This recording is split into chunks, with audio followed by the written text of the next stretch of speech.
Right ఇక breaking news చూస్తున్నాం. భూభారతిలో 1000 కోట్ల స్కామ్ జరిగిందా?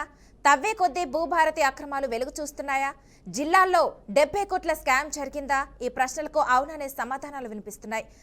ధరణిలో సమస్యలు అని రద్దు చేసి భూభారత్తో సమస్యలు పెంచారా అనే మాటలు వినిపిస్తున్నాయి. కాంగ్రెస్ ప్రభుత్వ భూభారతి పోర్టల్లో ఎన్నో లోపాలు ఉన్నాయనే వార్తలు కూడా వినిపిస్తున్నాయి. చలాన్లను ఎడిట్ చేసి చెల్లింపులు జరిగినట్లుగా స్కామ్ చేశారు. ఈ కుంభకోణంలో 116 మంది నిందితులు ఉన్నట్లుగా తెలిసింది. నిందితుల్లో ఎక్కువ మంది మీ సేవ ఆన్లైన్ సేవా కేంద్రాల నిర్వాహకులుగా గుర్తించారు. జిల్లాకు 50 కోట్లు లెక్క వేసుకున్న 1000 కోట్లకు పైగా స్కామ్ జరిగే అవకాశం ఉన్నట్లుగా అంచనా వేస్తున్నారు. ఇంత చిన్న లోపం గుర్తించకుండా పోర్టల్ తయారు చేయడంపై పలు అనుమానాలు వ్యక్తమవుతున్నాయి. ఇదిలా ఉంటే ఇప్పటికే రిజిస్ట్రేషన్లన్నింటినీ భూభారతి పరిధిలోకి తీసుకొస్తామని పొంకులేటి ప్రకటించారు. ఈ సమయంలో ఇది బయటకు రావడం చర్చకు దారితీసింది. భూభారతిలో 1000 కోట్ల స్కామ్ జరిగిందా? తవ్వే కొద్దీ భూభారతి అక్రమాలు వెలుగు చూస్తున్నాయా? జిల్లాల్లో 70 కోట్ల స్కామ్ జరిగిందా? ఈ ప్రశ్నలకు అవుననే సమాధానాలు వినిపిస్తున్నాయి.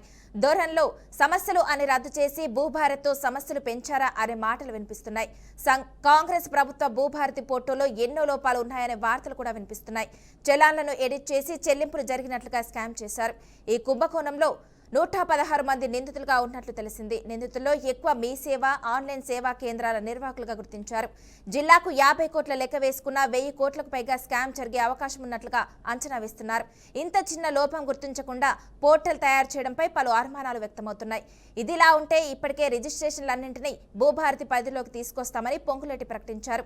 ఈ సమయంలో ఇది బయటకు రావడం చర్చకు దారితీసింది. ఇదే అంశానికి సంబంధించి మరింత సమాచారాన్ని మా ప్రతినిధి శ్రీనివాసరావు అందిస్తారు. శ్రీనివాస్ చెప్పండి. థ్యాంక్ యూ మానస. గత ప్రభుత్వంలో ఉన్నటువంటి ధరణి పోర్టల్ ఏదైతే ఉందో దాన్ని కాంగ్రెస్ ప్రభుత్వం అధికారంలోకి వచ్చిన వెంటనే రద్దు చేసి భూభారతి అనేటువంటి ఈ యొక్క పోర్టల్ను తీసుకొచ్చినటువంటి నేపథ్యంలో ఈ యొక్క భూభారతి పోర్టల్కు సంబంధించి మీ సేవకు సంబంధించినటువంటి నిర్వాహకులు కావచ్చు, చలాన్లు కట్టినటువంటి ఈ యొక్క ఎడిట్ ఈ యొక్క ఆన్లైన్ కేంద్రాలు కావచ్చు, ఈ యొక్క నిర్వాహకులు మొత్తం 116 మంది ఈ యొక్క స్కామ్ లో బాధితులుగా ఉన్నట్టుగా తెలుస్తోంది. ఈ యొక్క స్కామ్ సంబంధించి దాదాపు జిల్లాకు 50 కోట్ల చొప్పున వేసుకున్నా కూడా 1000 కోట్ల వరకు ఈ యొక్క కుంభకోణం జరిగిందనేటువంటి ఆరోపణలు వినిపిస్తున్నటువంటి నేపథ్యం ఉంది.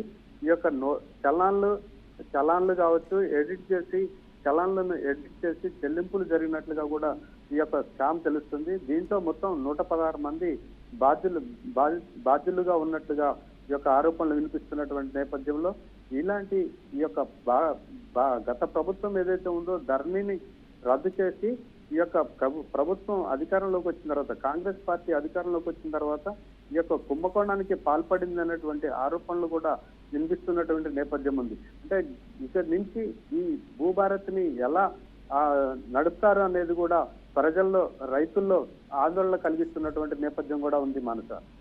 Okay, thank you Srinivasarao.